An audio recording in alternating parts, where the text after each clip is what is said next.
stages of this one, of course, but how exciting does this one feel?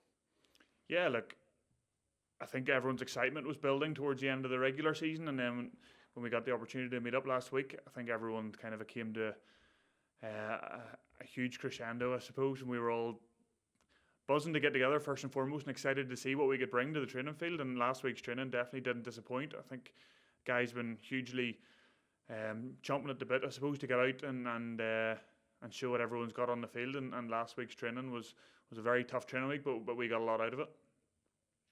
You obviously see guys on the circuit week in, week out, but when you get back together as Lions, do you pick it up where you left things off in New Zealand 4 years ago? You know, with those guys that were on the tour then. Yeah, definitely. There's definitely a huge element of regelling as quickly as possible with those guys, but a few different coaches in now, different ways of doing things, slightly different ways of attacking, slightly different ways of defending, line outs, all those things kind of you sort of strip right the way back to basics, then start to build them up again. But the caliber of players that you're training and working with, that all comes together, or has come together. I feel probably as smooth as it's ever come together in any squad I've ever been in. I guess it's an obvious question to do is to compare things. How does this training session, if you like, and the early part of this tour compare to 4 years ago? I imagine they're just completely different things, what with COVID, before you even start on rugby. Yeah, look, I suppose this time in the last tour we were coming together for camps for 2 or 3 days, 4 days, splitting and come back together. So it was quite disjointed in that manner, and it didn't really feel like the tour had started. Whereas definitely from last Sunday when everyone got the planes in together into Jersey, there was a real definite feel that that's the start of tour. That's where things began, if you like. In terms of training, I think the numbers we I can't remember exactly, but I think there's maybe just about 15 last time who have been here, who were there from the start. Whereas this time we've been up mid to high 20s who have been here available to train from the start. So that's already added a huge element that the majority of the squad being here have been able to get on board, and it'll be tough for the guys who are just coming in, but I have no doubt that they'll catch up as quickly as everyone else has jumped on board as well. Do you feel, therefore, that you may be a little bit advanced as where you were, say, compared to 4 years ago at this stage, just because of the numbers in training? I think so. I definitely do think so. As I said there before, chopping in and out of camp, whether it being in the Vale at Wales 4 years ago, we're going over to Carton House the last time, having everyone here, spending their spare time together, getting to know each other, going out for dinner, having a few pints with each other, all that stuff I think is vital to making things click on the field and off the field, which is ultimately the quicker you can do that in the Lions tour, the quicker you'll see things being produced on the pitch. This weekend, of course, first game of the tour in effect. First time since 2005 the Lions will have played on UK soil. I mean, the Lions are pretty much an elite group at the best of times, but those who will be able to say they played for the Lions in the British Isles will be able to perform a really elite group. Is there a sort of a real scramble for the shirts to be in that first side that's named? Well, obviously, a huge training week last week, and a lot of guys were definitely attempting and definitely were putting their best foot forward to ensure that the coaching staff could be able to fight their corner, if you like, in the selection process. But I think everyone at the minute is just dying to get the first game underway. Looking forward to this first match week. We had a good mornings, getting clarity this morning, bit of gym this morning. I do think everyone's aligned in their goals. I don't feel like we're fighting for places at the minute. I feel like we're working well together to aid the team that is going to take the field in Murrayfield. It's fair to say Japan aren't going to play the same style as South Africa will. Does that matter? No, I don't think so. I think definitely this first game we'll be looking. We understand there's definitely two of the nations anyway understand the massive threats that Japan can bring. Obviously, as you said, the style of game will be slightly different to South Africa. However, the level of intensity, I think will 100% be there, and we're going to have to make sure that we are fully switched in there to be able to cope with that, and it'll be a massive test for us. The phrase that gets used a lot by professional sportsmen is, well, it's all about us, not about the opposition. Is that actually maybe truer than it's ever been this weekend? It is Um, I do agree with that to certain extents, but you wind back to the last World Cup and you look at Ireland and Scotland and how there were definitely error-strewn performances that probably didn't go the way that the countries had planned. Um, Probably potentially not putting it down to paying enough attention to what Japan brings. So I'll definitely be going into this game with an open mind, ensuring that we can get all our stuff right in terms of the our Lions detail and prep, but having a good idea of the intensity and the accuracy which the Japanese will bring.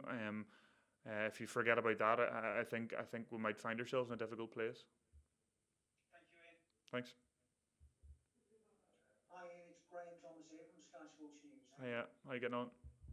Good, thanks. Yeah, I was in Jersey last week with you, Ian, and I saw the training session on Friday at Jersey Reds, and you had what 1,500 people there. Fantastic atmosphere, great day. How much did you feel afterwards? A little regretful that a lot of those Lions fans, or in fact none of them, are going to be there with you and South Africa. Yeah, look, I think a lot of the guys commented on it afterwards. It was great. Like when you're in a training, when you're in the middle of a training session and someone makes a break and you hear a crowd cheer. That's the first time most of us had heard a crowd cheer and playing rugby in well over a year anyway. That was exciting in itself. First game first. We're looking forward to having fans in Murrayfield. I think that's going to be absolutely phenomenal. And it was great to get them out the other day over here. In South Africa, it'll be obviously a different kettle of fish. I think there's still a bit of uncertainty around what numbers are going to be allowed in there, if any. So obviously the tour often comes with a huge cohort of supporters travelling, be it going to games or not going to games or being around the general vicinity. But obviously this tour will be different in that. But the guys who have played in the Six Nations and played for their clubs will be well used now to dealing with different and adverse conditions. So I would like to hope that anyone who would be or may be affected by this will have dealt with something similar to this before and look, we'll be able to put that behind them and make sure they bring the best rugby on the pitch. Is it something you've talked about as a group yet, the need to create your own atmosphere, your own intensity, if there aren't any crowds to feel? No, we haven't discussed that much yet. I would imagine that'll probably come in sort of the tail end of the match week. Maybe not this match week, maybe next match week. To ensure that we're putting things in place to make sure that doesn't surprise us. But I think, as I said, all the players will have played with no crowds, no atmosphere. So we'll be doing that. We'll be. Having done that, will hopefully make it a bit more like a bit more realistic than what we've been used to. Yeah, and for you personally, as Andrew was asking you've been through this experience 4 years ago. Are you a little more comfortable in your first few days because of that? A little less awestruck? Yeah, I think so. I think being here the last tour obviously gives you know what to expect, or maybe a little less nervous, if you like, about getting everything underway. But I definitely do feel that this time coming in, it's a lot of the staff are still the same. So you're familiar with a load of those guys, as we talked about. A lot of the players are similar. So you slip back in and re-gel with those guys pretty quick, and you have an understanding then of what it feels like for a new player to be in. So then you can do as best possible to bring them up to scratch or make them feel as welcome or as comfortable as possible. So all those things, I think, are a mixture of feelings that I felt in the first week, and as I said before, all those combined, I think, are helping us on the pitch. And in terms of the fundamentals on the pitch of the playing style, what you're trying to achieve, are the messages different this time than they were four years ago? How would you summarise what the ethos is on the training field at the moment? Yeah, and I think bits and pieces are definitely different. However, I think if you look at a lot of teams in the Six Nations and look at the way they defend, a lot of them are very similar, and a lot of the way teams attack are very similar. Um, so so it won't be a huge amount different in that aspect, but the way the messages are being put across, the way we're training, is slightly different this time in a positive manner, I think. So, again, it's very early days to tell about what way that's going to translate on into a match day scenario. So, like, I think time will tell, and we'll hopefully see how we go after this weekend. Thanks, Ian. Good luck. Cheers. Hi Ian, Gareth here from BBC, mate. Just a quick one. You mentioned there about it doesn't feel like it's sort of fighting for places at the moment, but a couple of locks there with Maro Itoje and Alan Jones were there 4 years ago. How would you view the sort of the depth at lock there going into this tour? Yeah, well, obviously the fact that there's four of us, be it Maro, Alwyn, Courtney, and myself here, that we're all here in the last tour, goes to show that the depth is there, and any experience that you might hold as a trump card from being on the last tour, all those other guys hold it too. So at the minute it is just about getting everyone on the same page, making sure that everyone understands the way we want to play, the way we want the team to work, and then match performances will definitely dictate about around how selection goes later in the tour. So it'll be interesting, but at the minute it's exciting and enjoyable. You alluded to it as well with Ireland and Scotland. How much are those memories from the 2019 World Cup still with the guys from those two nations? Oh, I think they're definitely very strong. I think the Welsh and English have a good understanding too from the outside. The upsets and the big performances that the Japanese have put in over the last number of years have been incredible, and I think they've shocked and surprised in a good way a lot of the rugby playing world, if you like, and it's great to see, and I think it's just only going to add for an even more exciting game at the weekend, and look forward to the challenges that brings. Thank you, Ian. Cheers. Hi, Ian. Khan from J Sport. And what kind of impression you have to the Japan team or the rugby in Japan? And if you have any particular players to watch or to mark up in Japanese team? Yeah, look, Japanese rugby obviously has gone from strength to strength, and you don't have to, as I said there, you don't have to ask anyone any more or any further than the Scottish and Irish players here in this squad about the damage that they did to us in the 2019 World Cup. Obviously, watching the rugby out there, it's brilliant to see, like, their club sides going from strength to strength, and I've chatted with a few of the guys, some of the boys out there, and they thoroughly enjoy playing out there, and the standard is ever increasing and getting better and better. So I would only expect that to translate into the Japanese national team's game, and see them improving on season. And obviously the player who stands out in my head, Michael Leach, obviously is phenomenal for Japan, and he's definitely one who caused us a lot of trouble when we played him in the World Cup. So he's definitely one that I think that we will have to keep our eye on. Thank you very much. Ian, can I ask a question? Owen Slot here from the Times. Hi. There's only two midweek games on this tour, which is obviously quite a big difference. I just wonder what impacts or how that will change the way things are. Yeah, the midweek games obviously put a bit of stress on the squad and players to have quick turnarounds and be able to perform. It also plays around a bit with your usual match day training week. Obviously, all the countries and clubs would generally,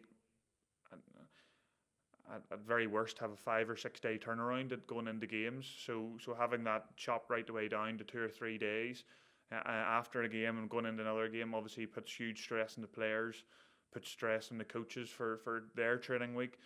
So having less of those will obviously be will put the team under less stress, but then obviously slightly less time on the pitch together maybe. But I think overall the players are a pretty adaptable bunch, and whatever gets thrown at them, they'll be able to deal with.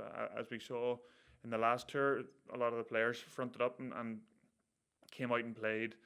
A good few of them anyway played a test match after playing a midweek game and performed well in that test match. So look, the players are willing to do anything, and they know that this is when it gets down to crunch time, they'll put their body on the line and let Gats know that.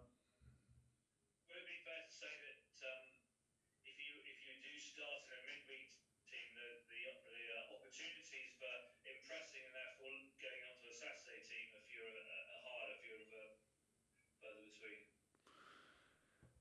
Well, I seem to think that I thought that probably at the start of going to the last tour, but look at I think it was Liam Williams and Elliot Daly both started that final midweek game, and then they ended up. I think one of them definitely started, and the other one might have been on the bench the test team that weekend.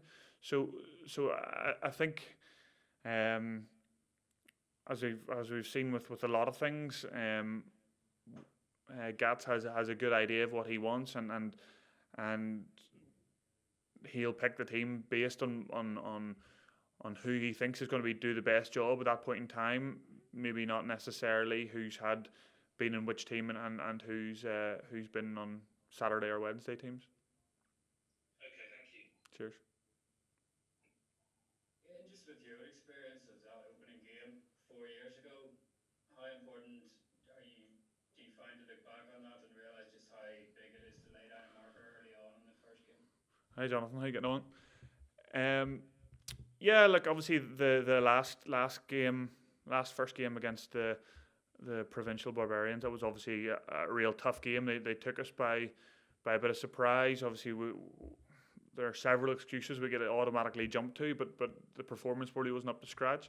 This tour, hopefully we've gelled. I feel we've gelled better as a team. We've had better training leading into the game. Travel will be better, and the team will have trained more together. I think all those things will come together to hopefully provide us with better preparation for the game and fingers crossed, a better performance in that game. Cheers, and thank you. Cheers. Thanks all. Thank you very much. Cheers, guys.